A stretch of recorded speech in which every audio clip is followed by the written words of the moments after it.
Hello guys.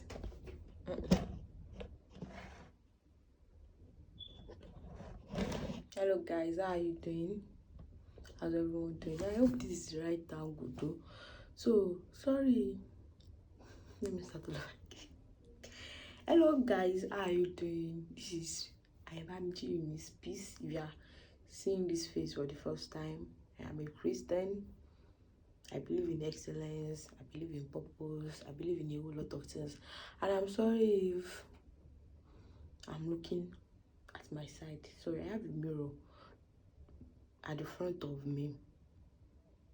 I'm a fine babe. Let me show you. This is the mirror. I have a mirror in front of me just to see myself because I'm not used to this back camera of a thing yet. So I hope I'm going to focus on this camera. But the main cocoa of me setting up my camera today to talk to you guys is I saw a video online of a girl.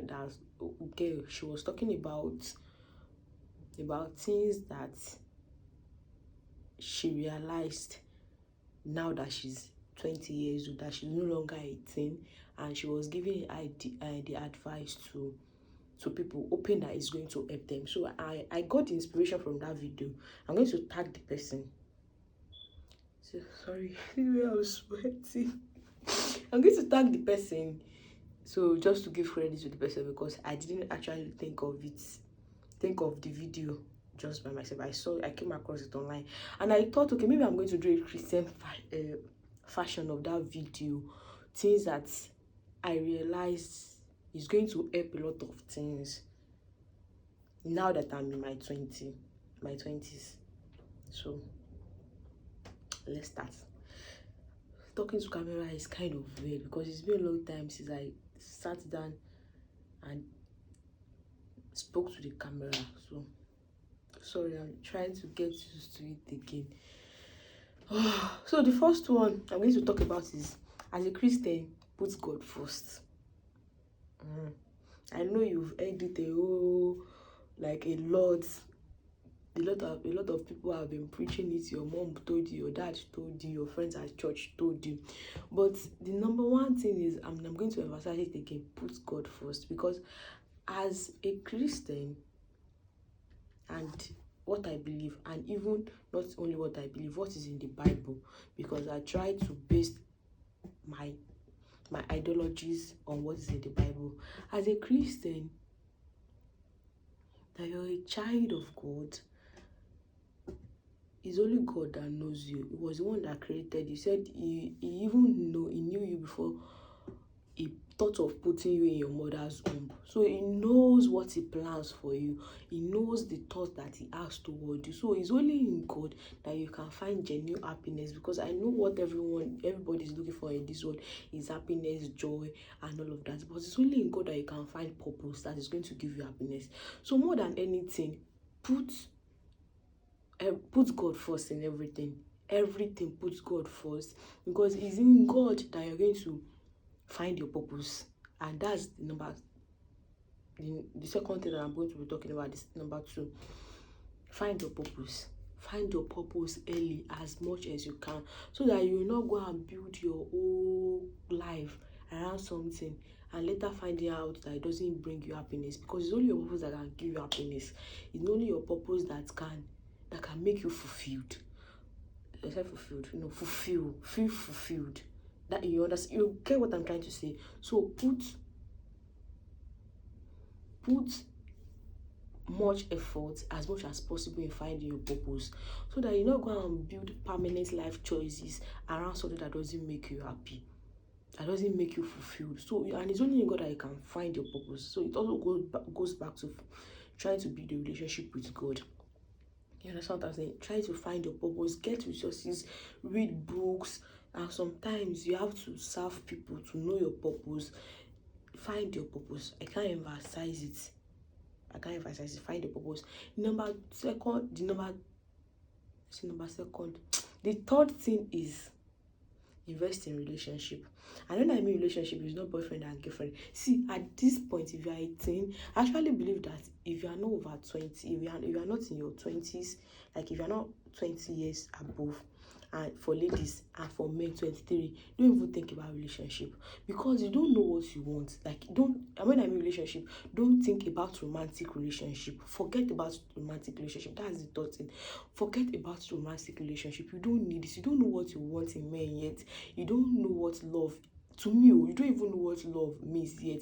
I know some people, they grew up early, they know what they want in men and all of that, but I realize that even not up, until like few like months ago, like late last year, that I started knowing what I want in men. I know what I don't want in men. Like what I don't want, I know it. And most of the time, you know what you don't want in men, and for even for men also, they know what they don't want in ladies. But I did not know what I want that is going to pertain to my own life. Because if you're going to get into a relationship, you have to have known yourself a little bit. Going back to purpose, you have to have known your purpose, know what makes you happy, know your love language, so that when you are picking a man, it's a man that can cater to those needs. And in your 17, 18, 19, 15, 14, you don't even know that yet. You don't even have an idea of what that what that is yet. So forget about romantic relationship. You don't need it. And that's just my own plain opinion. And from evidence, not a shade to anybody, and people learn from relationship. Actually, people learn, they know what not to do with the next person, but you don't want to be the person that they are using to do experience of what not to do with the next person. Even you don't want to use other people as experience of what not to do with the next person. So what I'm going to tell is that forget about relationship. And with the evidence, people I have around me, people that I've actually dated while they were still teens, to be quite honest, the relationship didn't work out. It's only, I think, maybe of one person I can think of that started dating someone maybe when she was still 19 years, and she's still going to dating the person that I know personally. But most of people that I know that they've been dating, that they were dating when they were still teens, the probability is, the percentage is that I guess maybe 70% or 80% of those relationships will not work out. So why don't you put that effort into something more positive in your life, into yourself? So during that period of time, one thing that you can be doing while avoiding relationship and all of that is build meaningful friendship. Learn how to make friends with people. It's really going to help in the long run. There are things that, like, I believe that few relationships that you have to build during that period of time. Build friendship, people of the same mindset, people of the same goals, not just friends that you want to vibe together, that you want to go out together. No, it's not going to help you. When you are looking for friends, look at what value they can add to your life. Build meaningful friendship, people of the same age circle, because they understand where you're going through. The battles of each generation are different. The challenges that my mom faces is different from the challenges that me I'm facing. So you need friends of that same age circle with the same mindset. Be it in your career, in church, or whatever it is. Like if you're an ambitious person, build friendship with an ambitious person, so that you will not be seeing someone that is not ambitious as someone that is lazy. It's just that they are not ambitious. Or how do they say it? So don't even fight them for that. Just look for people of your own tribe, of the same covenant with you. Build friendship with them. Mentorship. See, I can't overemphasize this. One thing that really helped me in the beginning of my Christian journey with God was mentorship. And even my career, it was mentorship. I can't overemphasize that, because the people that have gone ahead of you, as much as they can't relate to the challenges that you are facing this generation, they have an idea of what the future is. They will tell you the mistakes not to make when they love you genuinely. And the way you can get that is by serving them. That's where service come in. When you're building relationship with people, don't be parasites, especially when it comes to your mentors. Even friendships, learn how to show up for people. Learn how to show up for people. So when it comes to mentorship, find someone to submit to. And I think that is one thing that is really paramount in this our Gen Z generation. We don't want to submit under any people. No, you need people to submit under. You need people that will be able to call you into account when you're making a mistake. You need it. And it's not even only one person. In your career, in a choosing career, look at someone that you can trust, preferably if it's the same gender. And if it's not the same gender, it's fine. Someone that is a kind of mentor to me in my own career is my like an uncle to me. He's my uncle, not even an uncle to me. Is my uncle. I trust him when he tells me to make decisions about my career. Sometimes I might not agree with it, but you know what, I trust him because of what? Because I know he loved me genuinely. He has spent so much sacrifice over my life than for me to for him to now lead me astray. He's not jealous of me. He truly wants to see me succeed. So mentorship is very important, both in your career and your spiritual journey with God. As I said earlier, what really helped me at my earlier journey with God was mentorship. I had a sister in fellowship that mentored me, and she really did a whole lot of things in my life. And one thing that is really affecting me currently is I don't have a mentor currently. And I'm hoping that someone is going to bring someone along my path that is going to mentor me. I don't have a spiritual mentor currently. And it's affecting me. To be quite honest, it's affecting me. Whether you are 25, 26, 27, 20, or whatever it is, you need a mentor. You need a spiritual mentor, financially, physically, emotionally, whatever area of your life. That's where the balance is. When you have friends that understand your struggle, and you also have mentors that will push you. Because the honest truth is your mentor is not going to be listening to you complaining 24/7. No, they want to see you succeed, so they will push you. And when they see opportunities, they are going to help you. And where another thing where it comes to mentorship, where it also plays in, is that doors that you cannot open, you are going to ride on their shoulder and enter into those doors. With your own just normal human being, you will not be able to enter those rooms. But you ride on their shoulder. When they see opportunities, they're going to bring you into those rooms, into those opportunities. And that's where me, you can call me whatever you want to call me. But I don't believe in bitching. And I don't want to use the word bitch, but complaining about your leaders, about your superiors. The honest truth is they paid a level of sacrifice, an amount of sacrifice to be where they are today. So I don't believe in that, like, talking negative about them. There are some people that they are just plain, like they are plain evil. They don't care about you. But there are some leaders that genuinely out there, they care about you. So your lecturers, try to build a relationship with them. If you are in school currently, don't be the enemy of your lecturer. Trust me, you don't need it, because when it comes to international standard, you're going to need them for recommendation. And you don't want someone that you've treated badly, that you've disrespected, to write a letter of recommendation for you. Trust me, sweetheart, you don't want it. So be respectful to them. Your lecturers, they are in the industry, whatever choosing industry you've chosen, whether it be healthcare, entertainment, finance, like how will I say it, tech bro, or whatever you people call it. Don't fight them. That's what I'm trying to say. Don't fight them. You don't need it. Trust me, because you are going to need their help pretty soon in the future. So I talk about friendship, mentorship. Your parents, I know you are at that age where it seems like they don't understand you. They don't, like, you don't want the same thing and all of that. But trust me, the way I see life is that my mom has paid so much sacrifice over my life that I want to see me fail. There are a lot of things that your mom is going to talk about. Your friends do not even understand it. But she's speaking from a far place. I know there are some people that their mothers are their nemesis. Like, I don't even want to say nemesis, because nobody deserves a negative mother in this world. But their mothers are their enemy. So let me correct that word, not nemesis. Their mothers are their enemy. So, and to those people, I pray that the Lord is going to heal their hearts. Whatever sort of resolution you are looking for, the Lord is going to bring that along your way. But to those that have genuine loving mother, father, don't fight your mother, don't fight your father. Those people truly want to see you succeed genuinely. So invest in relationship with them. And when I mean invest in relationship with them, listen to what they say. Not what they say, what they say. Listen to them. They know what they are talking about. Half of the time, they've been in this world more than you, and they have experience. And there are two types of wisdom in this life. There's wisdom by experience, and there's wisdom by knowledge.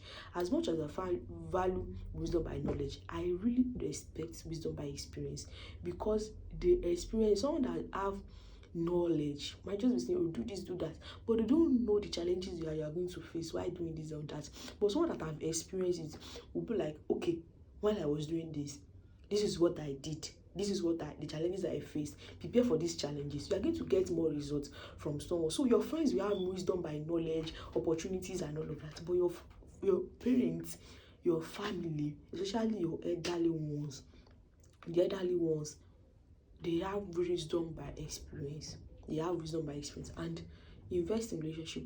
Invest in that. Read books. I can't say this enough. Before you take any step, especially a permanent step, about something, about maybe you are thinking of going to a relationship and all of that, the honest truth is, let's even forget about even relationship and not anything, career and that. If there is anything that has been on your mind, or you probably something in the future you're preparing for, the only thing I can tell you is to read books about it. I'm not a good book reader, and it's really affecting me. And if you want to be a leader, you are going to have to read books. Read books. Trust me, as you grow in life, the more responsibility you're going to have. The more responsibility you are going to have. So try to read books. Read books, like store that knowledge. There is one thing in life that, two things that I know in life that God gives to everybody: time and opportunities. So make use of that time to prepare for the opportunity that is coming. Get more knowledge into you as much as possible. Get more knowledge into you as much. The Bible says, study to show thyself approved. Study so that when that time comes, you will show thyself approved. When the opportunity come, you will show that you will show yourself approved. So please study as much as you can. You're really going to need it. Study as well. Read books about everything, finance, money, relationship, friendship, career. Read books. Read books. It's really going to help you. Another thing is, don't be afraid to meet new people. Don't be afraid to meet people. Don't be so judgmental. Just because someone how will I say it? Someone view of life is different from yours, doesn't mean you should treat them less as a woman. That their view of life might be wrong according to your own belief as a Christian, according to your own belief due to your culture and all of that. But don't treat them less of a woman. Learn how to separate people that will help your life from your friendship circle. When I mean from your friendship circle, I mean is that your friends, they influence you. So if you're meeting someone new and they're going to help your life, doesn't mean that they influence you. Learn to separate that. That's what I'm trying to say. Learn to separate that. Learn to separate people that influence your life and people that are just mere acquaintance. Is it acquaintance? You know what I'm talking about? Like acquaintance, people that are going to help you. Sorry, I'm just joking. Like people that are going to help you. Learn to separate that. Like there's someone that you're going to meet newly, maybe at school or something. The person might have information, but that doesn't mean that you treat the person wrongly just because your view of life is different. And it also doesn't mean that you allow them to influence big decisions in your life. That's what I'm trying to say. Learn how to balance that. Learn how to juggle that. Another thing I'm going to say is that don't white out. You don't need to club. You don't need drinking. For someone that has never been in a club in my life, I have never drank alcohol in my life. Trust me, you are not missing out on anything. Outside there is ghetto. Don't make decisions that you're not able to control yourself. And when you are under influence, you can't control yourself. Number one, it's easy for you to get addicted easily. And when you're addicted, what happens? You're under control. And when you're under control of something, you won't be able to think. And I know this is not something I'm supposed to be telling a Christian, but the peer pressure is real.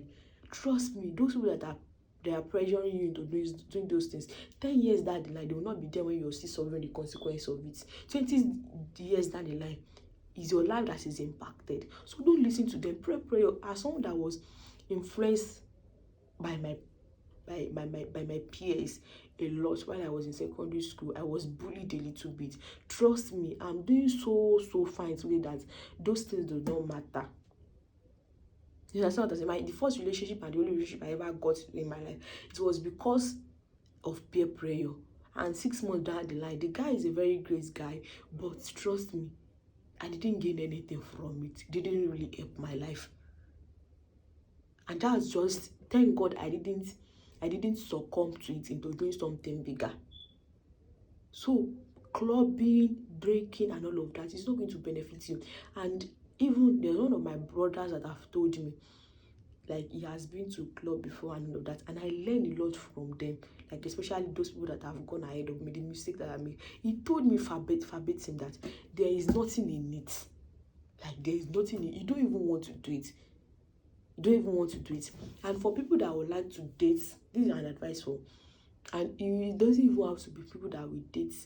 It doesn't even only for the people that we date, like that wants to date an older circle. You understand what I'm saying? Especially for the ladies. Even you might want to even date a younger person, but for someone that, okay, maybe you're looking to dating like older circle and all of that, because I have always said it, like, I'm not dating someone that is 4 years older than me, 5 years older than me. It's just my own preference, and don't come and shame me for that. Just my own main preference. But the number one thing is the will of God. That's what matters. But if it were to be left to me, I'm never going to settle down to marry someone that is 4 years, 5 years older than me. That's just my own preference. So, but it's the will of God that matters.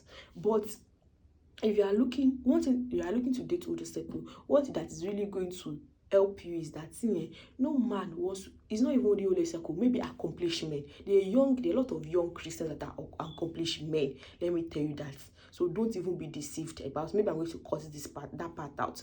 Not only even older, it's not only older men alone. It's just that it's typical for you to see men that they've gone through that trying to experiment stage. They are ready to settle down. So that's the reason why I say so. But if you are looking to date maybe young or old accomplished men, one thing that's really going to help you, that you need to get into your belief system, at least, that there is no man that is ready to settle down that just want to date a nobody that will not add value to his life. That's where the place of reading books and getting knowledge, that's where it also comes back to. You attract who you are. If there is a valuable man, he's looking for a valuable woman. I don't know whether you understand what I'm saying. So add so much value to your life, so that when you're ready to date, when you're ready to settle down, the men that you'll be attracting, they are men that have so much value as yourself. But if you are fine with just dating any other body, don't add value to your life. But for ladies that want to date men with high value, I can't say that more, that like, add value into your life. Add it, like, get so much value into your life. Price yourself. Like, look at yourself today and be like, oh, what am I worth today? There was a time in my life that I was saying that there's some gifts that people will give me, men will come and give me, I'll be like, no, they want to traffic me. You understand what I'm saying? There's something else this man is looking for, maybe my body or this. But at a certain point in time, with so much value that I have, there are some things that men will give to me now. I'll be like, oh, I want it. Because, and it's not that I'm trying to sell myself or that. It's just that I know who I am. I know what value I've brought into this person's life to deserve this. You understand what I'm saying? And trust me, when you're finally open to the thing, you'll be surprised at the portfolio of people that will be approaching you. You understand what I'm saying? You'll be seeing like people that are so accomplished that they've sacrificed a lot for themselves. They are submitted under God. You'll be seeing the people that will be coming to approach you. Yeah, that's that about that. Is there something that I have not said, that I have not forgotten, that I forgot to? Sorry, my English get as it be. Oh, let me think about it too. Learn to love yourself. I feel like that's even the first thing that I should have spoken about. Learn to love yourself. Learn to put yourself first after God. You are the best advocate for yourself. You are the best advocate for yourself. And loving yourself enough that you're disciplined. Loving yourself enough that you're able to walk away from toxic relationship. Let me tell you, just because you are Christian does not mean there are not people that wants to abuse you. I've experienced it firsthand. like first hand, even in like in Christianity, trust me. But learn to stand up for yourself in a respectful manner. Learn to walk away when things are not serving you again. Learn to carry your body when God says you should move. That's what part of loving yourself is. Learn to do that, because trust me, people might want to abuse it just because you are young, especially if you're a young person in an old, how will I say it, in an older setting. Like if you your opportunity to get admission to school early, you've graduated, like you are more, you should understand that you are old among old people. It's easy for you to get abused easily. Even as Christians, even in Christian circle, let's be honest, it's easy for you to get abused early. I said what I said. It's easy. So learn to love yourself enough to advocate for yourself. For yourself when things are no longer serving you again. Learn to do that. Another thing is to prioritize your mental health. And I feel like this is not talked enough in Christian circle, in the church. Mental health is very important. As someone that has dealt with a fair share of anxiety and depression, learn how to prioritize yourself. Trust me, Elijah was depressed in the Bible. Jesus Christ was even at a point of giving up on the cross of Calvary. Sometimes their life is like that. Sometimes God will place so much burden on you to train you. Learn how to prioritize yourself, like your mental health. And I felt one thing that really helped me when I was going through some things mentally was Holy Spirit. My relationship with Holy Spirit really helped me a lot. There are even sometimes that even God said, like God as a father, I did not really experience him that much. I started experiencing God the Father this year, late last year and this year. But the Holy Spirit, I really experienced the Holy Spirit. I felt the company of Holy Spirit. When those days I felt lonely and all of that, and learn to speak up. So you might tell the first person they don't believe in mental health, continue to speak up until you see someone that advocates for you. And even if there's anybody that is passing through something, especially mentally, you can reach out to me. I'm not a therapist though, but you can, like, if there's something that I feel like I can help you with, I can do that. But if just continue to reach out to people, prioritize your mental health, go online, find Christian books, get a therapist if you need it. Get a therapist if you need it. A Christian therapist if you need it. If you need to get on drugs for antidepressant, no, let me say drug, medicine for antidepressant, for anxiety. Think about it carefully. Talk with your friends, your mentor, your spiritual leader, your pastor. If you need it, please get on the drugs. There's no shame in it. There's no shame in asking for help. Jesus Christ walked with 12 disciples. There is no shame in asking for help. Please, if you don't have the strength here to fight, to overcome it, please get on drugs. I was also on drug for antidepressant for a little bit over like 1 week. I was supposed to go on this for like a month or 2 months, but the drug, God used the drug to give me a break from what I was dealing with at that time. Sometimes you need those breaks. So if you need to get on the drug, please get on it. It doesn't mean that you are less of a Christian. So is there something else that I'm not remembering? This video is going to be a long video. Is there something else that I'm not remembering I'm supposed to talk about? I was talking about purpose. School. Take school seriously. Don't be deceived that education is a scam, especially in Nigeria currently, because of the way society is. Trust me, you're going to travel out of Nigeria or wherever you are, and you want to get on even just ordinary admission, not talk of scholarship, they need to see that you're a serious student. And what is going to prove that? Your education. Try to graduate with first class or even with second class upper end, and just put in your best. As a Christian, you're supposed to be there and not the tail. That spirit of excellence should rest upon you, and display that your career, whatever you've chosen to do. Bukola Weshika said, whatever I find myself doing, whether it's by mistake that I landed there or it's by choice, I will choose to do it well. And follow women, especially for the ladies, follow women like Bukola Weshika, follow people like I mean, just people that pertain to who you are. Like that's where it's going to come back to purpose. Like big people that pertain to what you think what God has lead you to be. If you think God is calling you to be a relationship coach, follow Kingsley and his wife, Pastor Kingsley and his wife. You can follow them. If you think God is calling you to be a media, a Christian media guru or whatever they call it, follow Solomon Bucci. If you think God is calling you to be an apostle, follow Pastor Irene. And